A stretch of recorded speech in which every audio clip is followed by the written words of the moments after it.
তারা কি বলছে না যে তারা নেশন বিল্ডিং এর কাজে ব্যস্ত, তারা কোনোভাবেই হচ্ছে ইয়ে করবেন না, কি করবেন না, নির্বাচন করবেন না। বাট বিষয়টা কি এরকম হয়েছে? কোন দিক থেকে কি বিষয়গুলো এরকম হয়েছে? এটা কিন্তু ঘটে নাই। মানে হোয়াই, মানে তারা কি প্রথমে এই কথাটা বলছিল তারা একটা দল করবে, এবং মানে মানে জিনিসটা কেমন না, মানে মানুষ চাচ্ছে যে তারা এই দেশটার জন্য বেটার কিছু করবে, এবং প্রচুর স্টুডেন্ট, হাজার হাজার স্টুডেন্টরা আছে যারা চায় এই দেশটার জন্য বেটার কিভাবে করে কিছু কিভাবে করে করা যায় সেটা ভাবতে। এবং আপনি পুরা জিনিসটাকে হচ্ছে, হ্যাঁ মানে পুরা জিনিসটাকে হচ্ছে একটা দলের দিকে ডাইভার্ট করে দিতে যাচ্ছেন, যে একটা দল করতে হবে, দল করলেই দেশে ভালো কিছু সম্ভব। দেশে তো গতানুগতিক রাজনীতির মধ্য দিয়ে যদি পরিবর্তন সম্ভব হইতোই, তাহলে তো এত বছরেই সেটা হতো। দেশে তো সেটা সম্ভব হইতেছে না। দেশে তো নর্মাল পলিটিক্যাল সিস্টেমের মধ্য দিয়ে সিস্টেম চেঞ্জ করা যায় না, খুবই কঠিন। এই সিস্টেমটা শুধুমাত্র ম্যানিপুলেট করা যায়।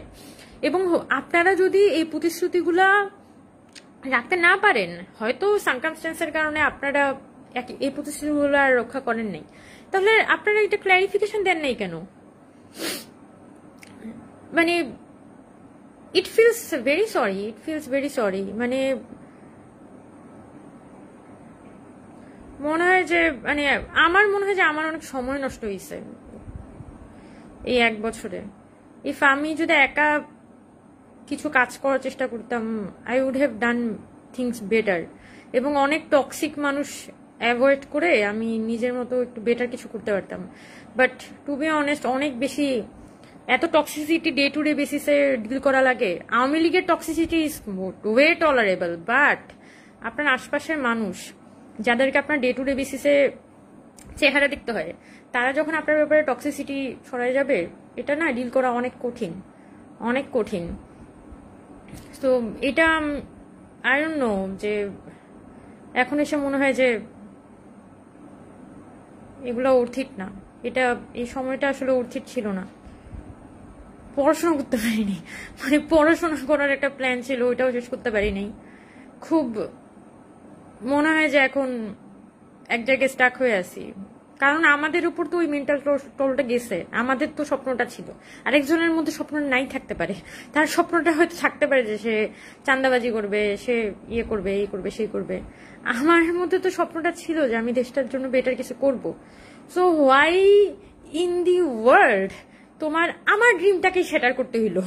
দরকার কি ছিল তোমার আমারে ইউজ করার? দরকারই বা কি ছিল? আমার শুধু এটাই ভাবছি আর কি, যে ভাই আমারে ডাইকা আইনা, বললাম না আমি যেটা বর্ণনা দিলাম শুরুতে আপনাদেরকে, যে আমাকে কিন্তু ওনারাই বলছে, এবং খুবই সুন্দর করেই বলছে, এবং আমিও আমার জায়গা থেকে যথেষ্ট ক্লিয়ারলি বলছি, কারো কথার মধ্যেই কোনো অস্পষ্টতা ছিল না।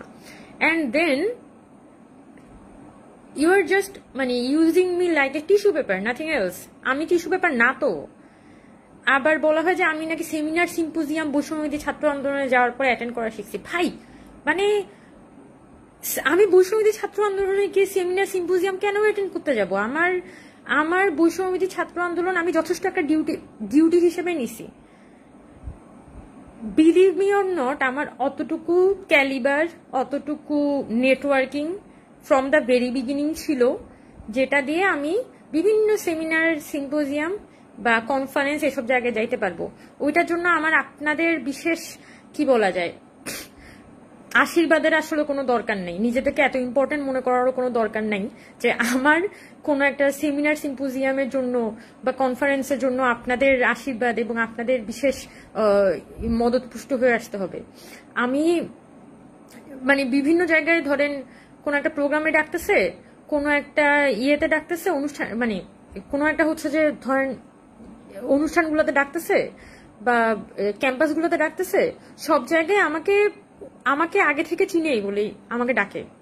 এরকম তো না যে ভাই, এবং বৈষম্য বিরোধী ইটস লাইক একটা নতুন মানে পরিচয়, মুখপাত্র জিনিসটা একটা নতুন পরিচয়। সেটার জন্যই তো হচ্ছে যে এটার হয়তো আমার রেসপন্সিবিলিটি একটু বেশি, আমার হয়তো একটু বেশি ওই রেসপন্সিবল আচরণ করতে হবে। কিন্তু আদার দেন দ্যাট এই জিনিসটা ক্লেম করা যে আরে ওর তো আগে কিছুই ছিল না, এই বৈষম্যবিরোধী মুখপাত্র হওয়ার পরেই তো দুনিয়ার সবকিছু পাইলো, no, this is not the thing, না না না না, এটা আমি নিবই না, এটা আমি নিবই না। কিরে ভাই, বানের জলে ভাইসা ভাইসা আসছি? হ্যাঁ, যেভাবে করে আচরণ করে, মানে মনে হয় যে বানের জলে ভেসে ভেসে ভেসে ভেসে আমি হচ্ছে যে এতদূর পর্যন্ত আসছি। কোনো প্রকার হায়া শরম নাই। নিজেরাও জানে, বুঝছেন, মানে নিজেরাও জানে যে এগুলা দিয়ে কিছুই হয় নাই, তাও ওগুলা ওই ভাঙা রেডিওর মতো বলতেই থাকবে বলতেই থাকবে। কারণ আমি যেহেতু কিছু বলতেছে না, নিজেদের ভাঙা রেডিওর মতো বাঁচতে থাকবে আর কি। এটাই হচ্ছে সিস্টেম। আরেকটা কিছু নিয়ে বলতে যাচ্ছিলাম, ও যেটা বলতে যাচ্ছিলাম যে অনেক বেশি টাইম ওয়েস্ট হয়েছে, এটা মনে করি আর একটু বেটার কিছু করতে পারতাম। আর একটা কথা বলবো যে জুলাই তো অনেক বড় এক্সপিরিয়েন্স না, এটা তো অনেক বড় স্কেলের একটা এক্সপিরিয়েন্স ছিল, সবার জন্যই অনেক বড় ট্রমা বলা যায়। মানুষ যে এই পরিমাণ ফাইট করছে রাস্তায়, আনবিলিভেবল। আমি কিভাবে আমরা জুলাই আগস্টের ওই আন্দোলনটা পার করছি আমার এখনো অবাক লাগে। এবং আমাকে যদি কেউ জিজ্ঞেস করে যে যে আমার মাথায় না একবার আসেই নেই যে এটা দিয়ে টাকা পয়সাও ইনকাম করা যায়, মানে এটা তো আমার মাথায় আসতে হয়। আমি মুখপাত্র হওয়ার পরে প্রথম আবিষ্কার করছি যে এগুলা দিয়ে লোকজন আসলে নানান কিছু করতেছে, লাইক টেন্ডার বাণিজ্য করতেছে, তদবির বাণিজ্য করতেছে, ডিসি নিয়োগ করতেছে, তমুক জায়গায় অমুক কাজ, তমুক জায়গায় তমুক কাজ, এগুলো নাকি অহরহ করে বেড়াচ্ছে। এগুলো হচ্ছে আমি মুখপাত্র হিসেবে যাওয়ার পর জানতে পারছি। তার আগ পর্যন্ত আমার না এগুলো নিয়ে আইডিয়া ছিল না যে এগুলো আসলে করাও যাইতে পারে। This is also a thing.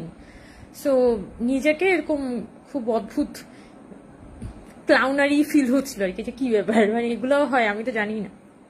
তো কারণ আমাদের আসলে কখনো দরকারই হয় না, আমার কখন মাথায় আসে না যে এগুলো দিয়ে টাকা পয়সা ইনকাম করা যায়। কারণ জুলাই আগস্ট তো একটা lived experience. So why in the earth এটাকে আমি হচ্ছে একটা মানি মেকিং মেশিনে পরিণত করতে যাব। বাট আনফর্চুনেটলি সেটা হয়েছে, খুবই কমন, খুবই রেগুলার বেসিসেই হয়ে আসতেছে। আর যতটুকু অনেকে বলেন যে আমি কত হাজার কোটি টাকা কামাইছি, আমি এতটুকু বলতে পারি যে আই হ্যাভ এ প্রিটি মানে গুড লাইফ। আমি যথেষ্ট কি বলা যায়, ওয়েল অফ ফ্যামিলি থেকে বিলং করি। জীবনে এত খারাপ অবস্থা আসে নাই। আমার স্কলারশিপের জন্য ভাই দরকার নেই সব পরিচয়। যদি কেউ মনে করে থাকেন যে হ্যাঁ হ্যাঁ হ্যাঁ ও তো এখন গিয়ে বিদেশ যাবে, ভাই আমার আল্লাহ আমাকে সিজিপিও দিছে, ভালো কিচ্ছু লাগে না। আমার কাছে ভালো সিজিপিও আছে, আমি ভালো সাবজেক্টেও পড়ছি। যদি আমি মনে করি যে আমার একটা ভালো স্কলারশিপ লাগবে, I can get it by myself. আমার ওই ক্যালিবার আছে, ওই ক্যাপাসিটি আছে, এবং ফর্চুনেটলি আমার ফ্যামিলিরও আমার প্রতি ওই সাপোর্টটা আছে। ঠিক আছে, আমার ফ্যামিলি আমাকে কোনো মানি মেকিং মেশিন হিসেবে ইউজ করে না। আমার ফ্যামিলি আমাকে একটা হিউম্যান বিইং হিসেবে দেখে এবং চায় আমি দেশের জন্য বেটার কিছু করি। আমার যে চাচা আমাকে বলছে যে you are not a sellable community. আমাকে সে বলছে যে you are not a sellable community. এই কথাটা আমি যাতে কি বলে আসছি। So if I got a chance, যে আমি যদি ওই সময়েও কোনো টক শোতে আমাকে দাওয়াত দিত বা কোনো একটা প্রোগ্রামে আমাকে দাওয়াত দিত, আমি ওখানে গিয়ে যদি বলতাম যে I am not a sellable community or we are not a sellable community, আমরা বিক্রিযোগ্য না, এটা অনেক বড় ইনার পিস ক্রিয়েট করতো।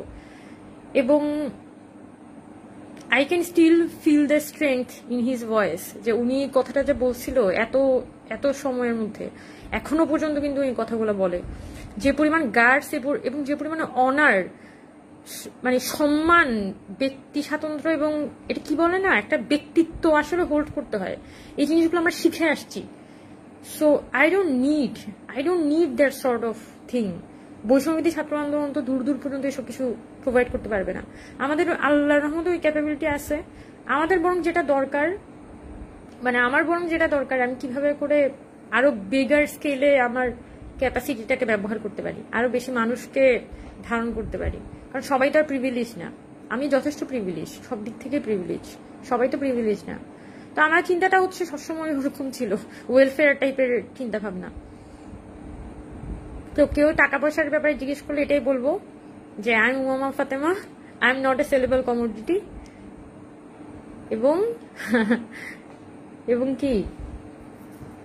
এবং আমার you can do whatever you want, আমি যেখানে ছিলাম সেখানেই থাকবো, আমি এখানেই থাকবো, আমি এখানেই টিকে থাকবো। এবং আমি একদিনে জুলাইয়ে আমার জীবন শুরু হয় নাই, এই জুলাইয়ে শেষও হবে না, আরো বহু জুলাই আসবে, আরো বহুবার এই রাস্তায় হাঁটাই হবে। জীবনের অনেক অলিগলি এখনো হাঁটা বাকি, সত্যি কথা বলতে। পড়াশোনা করা বাকি, পড়াশোনা কিচ্ছু করি নাই, সব বন্ধ করে বসে আছি। যদিও অনেক বেশি লাইফ লেসন শেখা হয়েছে, মানুষকে অনেক বেশি আগের তুলনায় জাজ করতে পারি, but there is long way to go. এবং আমি চাই যে আমি যা দেখছি, যা শিখছি, আমার পরবর্তী কোনো মানুষকে যাতে ওই সাফারিংসের মধ্য দিয়ে যেতে না হয়। এবং বাংলাদেশ অনেক কঠিন রাজনৈতিক বাস্তবতার মধ্যে আসলে এসে পৌঁছাইছে। ইটস অল ট্রু, মানে বাংলাদেশ অনেক কঠিন পলিটিক্যাল পরিস্থিতি, মানে নির্বাচন, সংস্কার, এই গভর্নমেন্ট যে কি করতেছে, আসলে গভর্নমেন্টের কোনো কুল কিনারা পাচ্ছি না। মানে এই সবকিছুই আছে, ইটস ট্রু, কিন্তু এই সবকিছুর মধ্যে ফাইট করে যেতে হবে। তো সবাই সাথে থাকিয়েন, আর এতটুকু বিশ্বাস রাখিয়েন যে আমি আসি, ঠিক আছে, আমি আসি, আমার ওই ক্যাপাসিটিটা আছে, অতটুকু গ্রিপটা আছে, এবং মানুষ হিসেবে আমার অতটুকু ব্যক্তিত্বটা আছে, ঠিক আছে। তো অনেকে অনেক কথা বলবে, অনেক আজে বাজে কথা আমার ব্যাপারে বলতে থাকুক। আই সিনো, মানে মানুষের মুখ আছে, শেখ হাসিনাও কারো মুখ বন্ধ করতে পারে নাই, তো বাঙালির মুখ বন্ধ করা খুবই কঠিন। তো যার মুখ আছে সে বলতে থাকুক। আমাদের যে কাজ, আমি যদি মনে করি যে আমি ভালো কাজ করার ক্যাপাসিটি আল্লাহ তাআলা আমাকে দিয়েছেন, আমি সেটা করে যাবো আর কি।